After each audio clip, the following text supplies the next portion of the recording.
কালো মেঘ একটি ভেষজ উদ্ভিদ। এর প্রচলিত অন্য নাম আলুই, ইংরেজিতে গ্রিন চিরতা নামেই বেশি পরিচিত। বাংলাদেশ, ভারত সহ দক্ষিণ এবং দক্ষিণ পূর্ব এশিয়াতে ব্যাপকভাবে জন্মে এই উদ্ভিদ। এর গড় উচ্চতা প্রায় 1 মিটার। এর ফুলের রং গোলাপি, যা 1 সেমি লম্বা হয়। আজকে আমরা এই কালো মেঘের উপকারিতা সম্পর্কে আলোচনা করব। পচা ক্ষত পরিষ্কার করার জন্য এর পাতা ব্যবহার করা হয় এবং ক্ষত সারাতেও ব্যাপক কার্যকর এর পাতা। রস কৃমিনাশক হিসেবে বেশ উপকারী। রক্ত আমাশয় দূর করতে সাহায্য করে এই কালো মেঘের পাতা। পেটের হজম শক্তি বাড়াতেও সাহায্য করে কালো মেঘের পাতা। ক্যান্সার রোগ প্রতিরোধে কার্যকরী ভূমিকা রাখে এই কালো মেঘের পাতা। বহুমূত্র রোগীদের জন্য বেশ কার্যকর কালো মেঘের ঔষধ। জ্বর, সর্দি ও কাশি। কালো মেঘের পাতা যে কোনো রকমের ঠান্ডা লাগা জনিত রোগের নিরাময়ের জন্য বেশ উপকারী।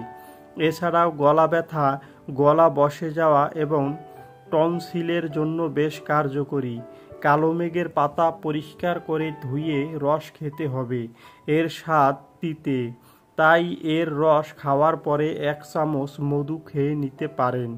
ডায়াবেটিক্স, রক্তে গ্লুকোজের পরিমাণকে নির্দিষ্ট পরিমাণে রাখতে চাইলে কালো মেঘের পাতা খেতে পারেন, তবে ডাক্তারের পরামর্শ মতো ইহা সেবন করা উত্তম। বাত ব্যথা, বাত ব্যথা দূর করার জন্য কালো মেঘ খুব উপকারী। দৈনিক 20 থেকে 25টি কালো মেঘের পাতার রস খেলে ব্যথার সমস্যা থেকে দূরে থাকা যায়। ক্যান্সার, ক্যান্সার রোগ নিরাময়ে কালো মেঘ অত্যন্ত উপকারী।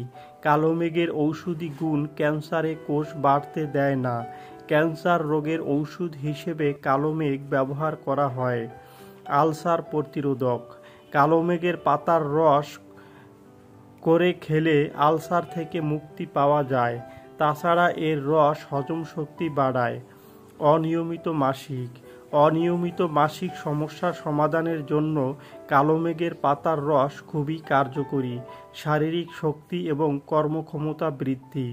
কালো মেঘের শিকড় ব্যতীত পুরো গাছটি ঔষধ হিসেবে ব্যবহার করা হয়। ইহা সেবনে শারীরিক সক্ষমতা বৃদ্ধি পায়।